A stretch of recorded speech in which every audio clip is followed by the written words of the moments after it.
મારું નામ Jalpa ચોગતપુરા, ASI Jalpa ચોગતપુરા, ધાંધેર police સ્ટેશનથી આવું છું, બરાબર. અને નૈનાબેને ઘણું સરસ બાળકોને શીખવાડ્યું, બરાબર ને? ખબર પડી બધા બાળકોને આ સેલ્ફ ડિફેન્સ ટેકનિક શીખવાડી છે, બરાબર. એ તો તમારી પર અટેક થાય ત્યારે કરવાની છે, ઘરમાં નથી શીખવાનું આ બધું. પછી ઘરે જઈને પ્રેક્ટિસ નહીં કરતા, બરાબર ને? હે હવે આમને બધી વાત તો કરી, આપણને નૈનાબેને ખૂબ સરસ સમજાવ્યું, બરાબર, કે ગુડ ટચ બેડ ટચ કોને કહેવાય, બરાબર. એના માટે આપણે કઈ રીતે આપણે એનાથી બચાવ કરી શકીએ આપણો. અને તમને મેં આમ કર્યું તેમ કર્યું પેલું બીજું એ બધું તમારી સાથે શેર કરતા હોય, બરાબર. તો તમે એને એક સેફ સ્પેસ આપો કે એની સાથે જો આવું કોઈ બનાવ બને છે તો એ તમારા સુધી તમને વાત કરે અને પોતે આ વસ્તુથી બચી શકે. કારણ કે જેની સાથે આ બધી વસ્તુઓ બને છે ને એની સાથે જિંદગીભર આ ટ્રોમા રહી છે, બરાબર. અને આ જાગૃતિ ફેલાવવાનું અમારું રીઝન પણ એ જ છે કે તમારા આઈડી પાસવર્ડ કોઈને આપો નહીં, તમારો એટીએમનો પિન છે, તમારામાં ઓટીપી આવે છે એ તમે કોઈની સાથે શેર ન કરો, કોઈ અજાણ્યા વ્યક્તિ સાથે તમારી પર્સનલ ડિટેલ્સ પણ શેર ન કરો, બરાબર. આટલી જો તમે તકેદારી રાખો ને તો તમારી સાથે સાયબર ફ્રોડ થઈ જ નથી શકતો. ઘણીવાર આપણે કોઈ ટેન્શનમાં હોઈએ અને આપણને કોઈનો કોલ આવે તો આપણે કોઈ વાત ન કરવી હોય છતાં પણ થઈ જાય છે. આપણે એવી એડવર્ટાઇઝ પણ જોઈએ છે કે આપણી જે પોલીસની જે ટીમ છે એ લોકો બધા આવી રીતે એડવર્ટાઇઝમેન્ટ કરે છે કે ભાઈ જો આવું આવી પરિસ્થિતિમાં છે ને તમારો આવી રીતે ફાયદો ઉઠાવે છે. એ તો તમારા માટે છે કે તમે પણ આવી પરિસ્થિતિમાં થોડા જાગૃત રહો કે તમારી આવી ડિટેલ્સ તમે ન શેર કરો, બરાબર. બાકી બાળકો તમને સમજાઈ ગયું ને? આ બધા તોફાન ઘરે જઈને નથી કરવાના હો, બાકી મમ્મીઓ મારશે.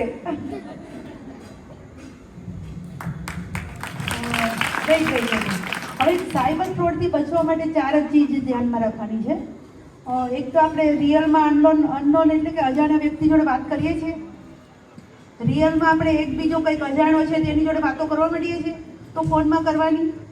કોઈ પણ અનનોન પર્સન છે, અજાણો પર્સન છે તો એની જોડે આપણે મોબાઈલમાં વાત કરવાની નથી. ગમે એટલા નવરા હોય કે ગમે તમને એમ લાગે છે કે આ અજાણ્યો વ્યક્તિ છે તો બ્લોક તો કરતા આવડે ને, ઓકે. તો એક અજાણ્યા વ્યક્તિ જોડે ફોન પર વાતો કરવાની નથી.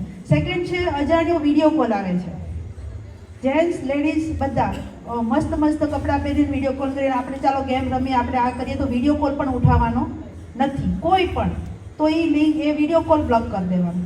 થર્ડ આવે છે લિંક્સ આવે છે અલગ કે પિક્ચર્સની આવે અથવા તો અમે તમને જોબ આપી દઈશું અથવા તો આ ગિફ્ટ છે તે આ ગિફ્ટ છે. તો તમે કોઈ પણ લિંક એટલે તમને એ એડ્રેસ જો કંઈ નોલેજ ના હોય ને તો એને પ્રેસ કરશો નહીં. એને કંઈ ભરવાની કે કાંઈ એને ચાલો આમાં શું છે કે આમ આ તો બર્થડેની ગિફ્ટ આવશે ને આ તો એ પણ ભરવાની નથી, ઓકે. કોઈને બેઠા જોબ મળી જાય ના મળે તો એ લોકો કહે છે કે 25,000ની લોન ને આમ ને તેમ, તો એ કોઈ પણ એમાં આપણે આવવા નથી. તો સાયબર ફ્રોડની અંદર 4 વસ્તુ યાદ રાખવાની. એક, લાલચ નહીં કરવાની.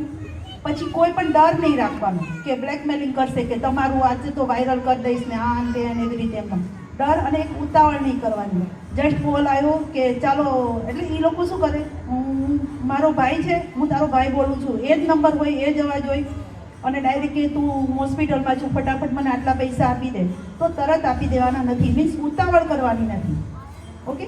એને કન્ફર્મ કરવાનું, તારા ભાઈને પૂછવાનું ભાઈ તે ફોન તે કર્યો છે, આ આપણો રિયલ નંબર હોય ને એ રીતે એવી રીતે. એ વચ્ચેથી કાંઈક નંબર કરીને બધું જે કરતા હોય એ, પણ એવી રીતે કન્ફર્મ કર્યા વગર કોઈ દિવસ ઉતાવળ કર્યા વગર આપણે કશું કરવાનું નથી. અને આપણાથી જો પણ કંઈક આ રીતે ભૂલ થઈ જાય ને કે દાખલા તરીકે આપણા ન્યૂડ ફોટા વાયરલ કરી નાખીએ હોય થઈ જાય, બરાબર, તો પણ ડરવાની કંઈ જરૂર નથી અને એને પૈસા પણ કંઈ આપી દેવાના નથી, બરાબર. આપણા મીડિયામાં આપણે આપણા સ્ટેટસ પર મૂકી દેવાનું કે આ બધું છે એ ખોટું છે, આવું કશું થયું નથી, આ તે બરાબર. એટલે ડર્યા વગર તમારે આ સાયબર ફ્રોડથી બચવાનું. અને ડરીને તમારે બ્લેકમેલિંગ કે ગમે એ કરે પૈસા આપી દેવાના નથી, ઓકે. તો આ 4 ચીજ તમે રાખશો ને તો સાયબર ફ્રોડ નહીં થાય. નહીં તો તમારાથી એ લોકો સાયબર ફ્રોડ બહુ થશે, હે ને. જય હિન્દ, જય ભારત.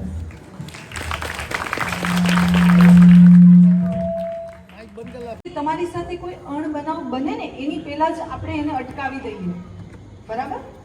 પછી તો બધું છે જ, પોક્સો એક્ટ છે, બરાબર. શી ટીમ આવીને તમારી હેલ્પ કરશે, કોઈ એવી તમને પારિવારિક પણ કોઈ તકલીફ છે, સિનિયર સિટીઝનને કોઈ તકલીફ છે, તો શી ટીમ બધા જ પોલીસ સ્ટેશનમાં અવેલેબલ છે અને બધા માટે એ હેલ્પ કરે જ છે.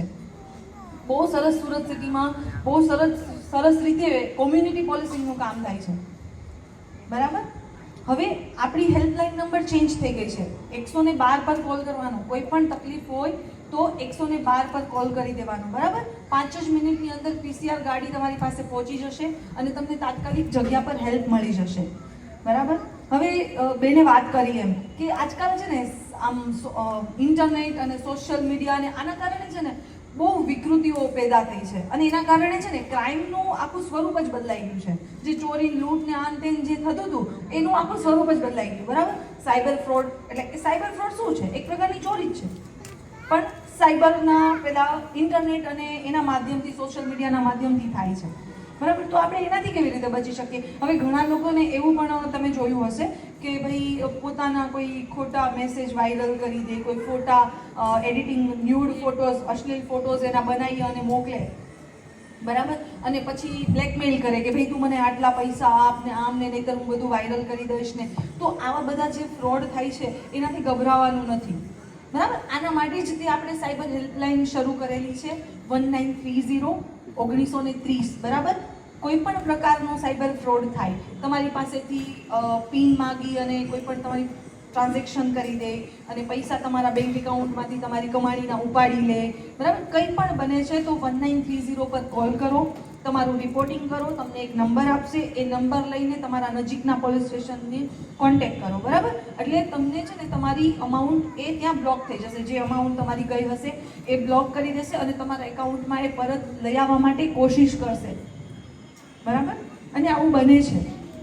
તેરા તુજકો અર્પણ અમારો જ પ્રોગ્રામ છે અને અમે એના થકી જે લોકોને આવી રીતે પૈસા ગયા હોય છે અને અમારા જેટલો અમારા હાથમાં હોય છે એ પ્રમાણેની અમે પૂરી મદદ કરવાની કોશિશ કરીએ છીએ.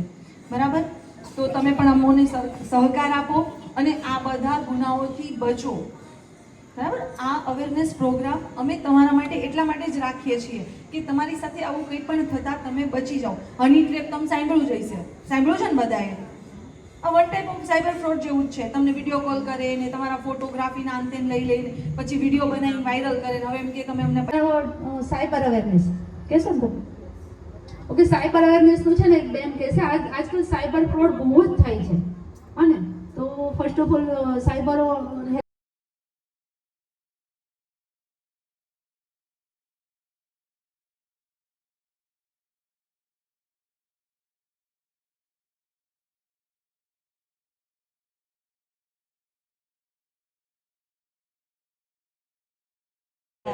ટાઈમની લિમિટ બહુ ઓછી છે.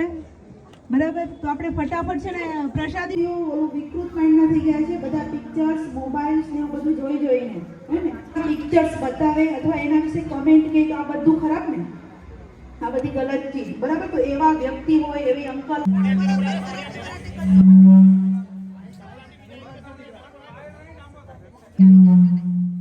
નયનાબેન અને જલ્પાબેનનો ખૂબ ખૂબ અભિનંદન. દર્પણ હાઉસ તરફથી તાલીઓથી વળગાવી દેજો મેડમ હોય જે અવેરનેસ